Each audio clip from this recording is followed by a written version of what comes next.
Thank you very much. Thank you. Well, thank you, President Powers, Provost Fenves, deans, members of the faculty, family and friends, and most importantly, the class of 2014. It is indeed an honor for me to be here tonight. It's been almost 37 years to the day that I graduated from UT. I remember a lot of things about that day. I remember I had a throbbing headache from a party the night before.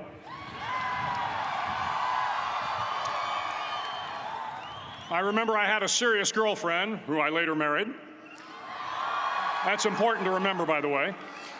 And I remember I was getting commissioned in the Navy that day. But of all the things I remember, I don't have a clue who the commencement speaker was, and I certainly don't remember anything they said. So acknowledging that fact, if I can't make this commencement speech memorable, I will at least try to make it short. So the university's slogan is, what starts here changes the world. Well, I've got to admit, I kind of like it. What starts here changes the world. Tonight, there are almost 8,000 students, or there are more than 8,000 students graduated from UT. So that great paragon of analytical rigor, Ask.com, says that the average American will meet 10,000 people in their lifetime. 10,000 people, that's a lot of folks. But if every one of you changed the lives of just 10 people, and each one of those people changed the lives of another 10 people, and another 10, then in 5 generations, 125 years, the class of 2014 will have changed the lives of 800 million people. 800 million people. Think about it. Over twice the population of the United States. Go one more generation, and you can change the entire population of the world, 8 billion people. If you think it's hard to change the lives of 10 people, change their lives forever, you're wrong. I saw it happen every day in Iraq and Afghanistan. A young Army officer makes a decision to go left instead of right down a road in Baghdad, and the 10 soldiers with him are saved from a close-in ambush. In Kandahar province, Afghanistan, a non-commissioned officer from the female engagement team senses that something isn't right and directs the infantry platoon away from a 500-pound IED, saving the lives of a dozen soldiers. But if you think about it, not only were those soldiers saved by the decisions of one person, but their children were saved, and their children's children. Generations were saved by one decision, one person.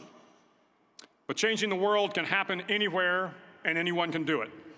So what starts here can indeed change the world. But the question is, what will the world look like after you change it?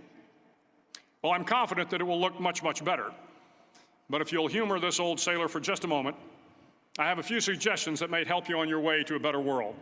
And while these lessons were learned during my time in the military, I can assure you that it matters not whether you ever served a day in uniform. It matters not your gender, your ethnic or religious background, your orientation, or your social status. Our struggles in this world are similar, and the lessons to overcome those struggles and to move forward, changing ourselves and changing the world around us, will apply equally to all. I've been a Navy SEAL for 36 years, but it all began when I left UT for basic SEAL training in Coronado, California. Basic SEAL training is 6 months of long, torturous runs in the soft sand, midnight swims in the cold water off San Diego, obstacle courses, unending calisthenics, days without sleep, and always being cold, wet, and miserable. It is 6 months of being constantly harassed by professionally trained warriors who seek to find the weak of mind and body and eliminate them from ever becoming a Navy SEAL. But the training also seeks to find those students who can lead in an environment of constant stress, chaos, failure, and hardships. To me, basic SEAL training was a lifetime of challenges crammed into 6 months. So here are the 10 lessons I learned from basic SEAL training that hopefully will be of value to you as you move forward in life.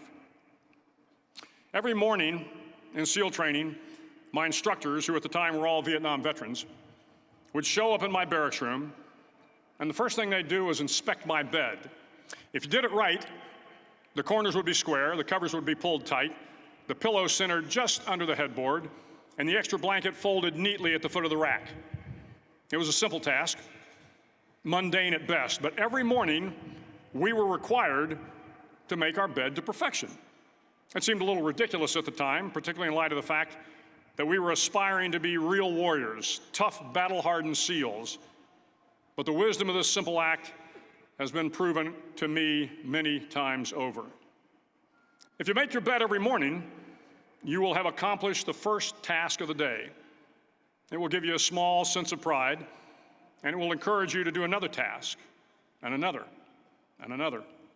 And by the end of the day, that one task completed will have turned into many tasks completed. Making your bed will also reinforce the fact that the little things in life matter. If you can't do the little things right, you'll never be able to do the big things right. And if by chance you have a miserable day, you will come home to a bed that is made, that you made. And a made bed gives you encouragement that tomorrow will be better. So if you want to change the world, start off by making your bed. During SEAL training, the students are all broken down into boat crews. Each crew is 7 students, 3 on each side of a small rubber boat, and 1 coxswain to help guide the dinghy. Every day, your boat crew forms up on the beach and is instructed to get through the surf zone and paddle several miles down the coast. In the winter, the surf off San Diego can get to be 8 to 10 feet high, and it is exceedingly difficult to paddle through the plunging surf unless everyone digs in. Every paddle must be synchronized to the stroke count of the coxswain. Everyone must exert equal effort, or the boat will turn against the wave and be unceremoniously dumped back on the beach. For the boat to make it to its destination, everyone must paddle. You can't change the world alone. You will need some help. And to truly get from your starting point to your destination takes friends, colleagues, the goodwill of strangers, and a strong coxswain to guide you. If you want to change the world, find someone to help you paddle. Over a few weeks of difficult training, my SEAL class, which started with 150 men, was down to just 42. There were now 6 boat crews of 7 men each. I was in the boat with the tall guys, but the best boat crew we had was made up of the little guys, the Munchkin crew, we called them. No one was over 5'5". The Munchkin boat crew had 1 American Indian, 1 African American, 1 Polish American, 1 Greek American, 1 Italian American, and 2 tough kids from the Midwest. They out-paddled, outran, and outswam all the other boat crews. The big men in the other boat crews would always make good-natured fun of the tiny little flippers the Munchkins put on their tiny little feet prior to every swim. But somehow these little guys from every corner of the nation and the world always had the last laugh, swimming faster than everyone and reaching the shore long before the rest of us. SEAL training was a great equalizer. Nothing mattered but your will to succeed, not your color, not your ethnic background, not your education, not your social status. If you want to change the world, measure a person by the size of their heart, not by the size of their flippers. Several times a week, the instructors would line up the class and do a uniform inspection. It was exceptionally thorough. Your hat had to be perfectly starched, your uniform immaculately pressed, your belt buckle shiny and void of any smudges. But it seemed that no matter how much effort you put into starching your hat or pressing your uniform or polishing your belt buckle, it just wasn't good enough. The instructors would find something wrong. For failing the uniform inspection, the student had to run, fully clothed, into the surf zone, then wet from head to toe, roll around on the beach until every part of your body was covered with sand. The effect was known as a sugar cookie. You stayed in the uniform the rest of the day, cold, wet, and sandy. There were many a student who just couldn't accept the fact that all their efforts were in vain, that no matter how hard they tried to get the uniform right, it went unappreciated. Those students didn't make it through training. Those students didn't understand the purpose of the drill. You were never going to succeed. You were never going to have a perfect uniform. The instructors weren't going to allow it. Sometimes, no matter how well you prepare or how well you perform, you still end up as a sugar cookie. It's just the way life is sometimes. If you want to change the world, get over being a sugar cookie and keep moving forward. Every day during training, you were challenged with multiple physical events: long runs, long swims, obstacle courses, hours of calisthenics, something designed to test your mettle. Every event had standards, times you had to meet. If you failed to meet those times, those standards, your name was posted on a list, and at the end of the day, those on the list were invited to a circus. A circus was 2 hours of additional calisthenics, designed to wear you down, to break your spirit, to force you to quit. No one wanted a circus. A circus meant that for that day, you didn't measure up. A circus meant more fatigue, and more fatigue meant that the following day would be more difficult, and more circuses were likely. But at some time during SEAL training, everyone made the circus list. But an interesting thing happened to those who were constantly on the list. Over time, those students who did 2 hours of extra calisthenics got stronger and stronger. The pain of the circuses built inner strength and physical resiliency. Life is filled with circuses. You will fail. You will likely fail often. It will be painful. It will be discouraging.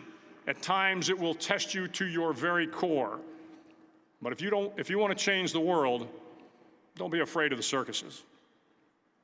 At least twice a week, the trainees were required to run the obstacle course.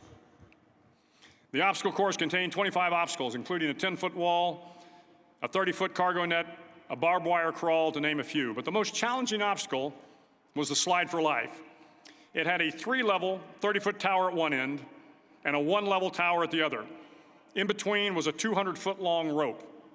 You had to climb the 3-tiered tower, and once at the top, you grabbed the rope, swung underneath the rope, and pulled yourself hand over hand until you got to the other end. The record for the obstacle course had stood for years when my class began in 1977.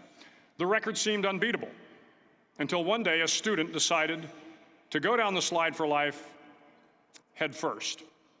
Instead of swinging his body underneath the rope and inching his way down, he bravely mounted the top of the rope and thrust himself forward. It was a dangerous move, seemingly foolish and fraught with risk. Failure could mean injury and being dropped from the course. Without hesitation, the student slid down the rope perilously fast. Instead of several minutes, it only took him half that time. And by the end of the course, he had broken the record. If you want to change the world, sometimes you have to slide down the obstacles head first. During the land warfare phase of training, the students are flown out to San Clemente Island, which lies off the coast of San Diego. The waters off San Clemente are a breeding ground for the great white sharks. To pass SEAL training, there are a series of long swims that must be completed. One is the night swim. Before the swim, the instructors joyfully brief the students on all the species of sharks that inhabit the waters off San Clemente. They assure you, however, that no student has ever been eaten by a shark, at least not that they can remember. But you are also taught that if a shark begins to circle your position, stand your ground. Do not swim away. Do not act afraid. And if the shark, hungry for a midnight snack, darts towards you, then summons up all your strength and punch him in the snout, and he will turn and swim away. There are a lot of sharks in the world. If you hope to complete the swim, you will have to deal with them. So if you want to change the world, don't back down from the sharks. As Navy SEALs, one of our jobs is to conduct underwater attacks against enemy shipping. We practice this technique extensively during training. The ship attack mission is where a pair of SEAL divers is dropped off outside an enemy harbor and then swims well over 2 miles underwater, using nothing but a depth gauge and a compass to get to the target. During the entire swim, even well below the surface, there is some light that comes through. It is comforting to know that there is open water above you. But as you approach the ship, which is tied to a pier, the light begins to fade. The steel structure of the ship blocks the moonlight. It blocks the surrounding street lamps. It blocks all ambient light. To be successful in your mission, you have to swim under the ship and find the keel, the center line, and the deepest part of the ship. This is your objective. But the keel is also the darkest part of the ship, where you cannot see your hand in front of your face, where the noise from the ship's machinery is deafening, and where it gets to be easily disoriented, and you can fail. Every SEAL knows that under the keel, at that darkest moment of the mission, is a time when you need to be calm, when you must be calm, when you must be composed, when all your tactical skills, your physical power, and your inner strength must be brought to bear. If you want to change the world, you must be your very best in the darkest moments. The 9th week of training is referred to as Hell Week. It is 6 days of no sleep, constant physical and mental harassment, and one special day at the Mud Flats. The Mud Flats are an area between San Diego and Tijuana where the water runs off and creates the Tijuana Sloughs, a swampy patch of terrain where the mud will engulf you. It is on Wednesday of Hell Week that you paddle down to the Mud Flats and spend the next 15 hours trying to survive this freezing cold, the howling wind, and the incessant pressure to quit from the instructors. As the sun began to set that Wednesday evening, my training class, having committed some egregious infraction of the rules, was ordered into the mud. The mud consumed each man till there was nothing visible but our heads. The instructors told us we could leave the mud if only 5 men would quit. Only 5 men, just 5 men, and we could get out of the oppressive cold. Looking around the mud flat, it was apparent that some students were about to give up. It was still over 8 hours till the sun came up. 8 more hours of bone-chilling cold. The chattering teeth and the shivering moans of the trainees were so loud, it was hard to hear anything. And then one voice began to echo through the night. One voice raised in song. The song was terribly out of tune, but sung with great enthusiasm. One voice became 2, and 2 became 3, and before long, everyone in the class was singing. The instructors threatened us with more time in the mud if we kept up the singing, but the singing persisted. And somehow the mud seemed a little warmer, and the wind a little tamer, and the dawn not so far away. If I have learned anything in my time traveling the world, it is the power of hope, the power of one person, a Washington, a Lincoln, King, Mandela, and even a young girl from Pakistan, Malala. One person can change the world by giving people hope. So if you want to change the world, start singing when you're up to your neck in mud. Finally, in SEAL training, there's a bell. A brass bell that hangs in the center of the compound for all the students to see. All you have to do to quit is ring the bell. Ring the bell, and you no longer have to wake up at 5 o'clock. Ring the bell, and you no longer have to be in the freezing cold swims. Ring the bell, and you no longer have to do the runs, the obstacle course, the PT, and you no longer have to endure the hardships of training. All you have to do is ring the bell to get out. If you want to change the world, don't ever, ever ring the bell. To the class of 2014, you are moments away from graduating, moments away from beginning your journey through life, moments away from starting to change the world for the better. It will not be easy, but you are the class of 2014, the class that can affect the lives of 800 million people in the next century. Start each day with a task completed. Find someone to help you through life. Respect everyone. Know that life is not fair and that you will fail often. But if you take some risks, step up when the times are the toughest, face down the bullies, lift up the downtrodden, and never, ever give up. If you do these things, the next generation and the generations that follow will live in a world far better than the one we have today.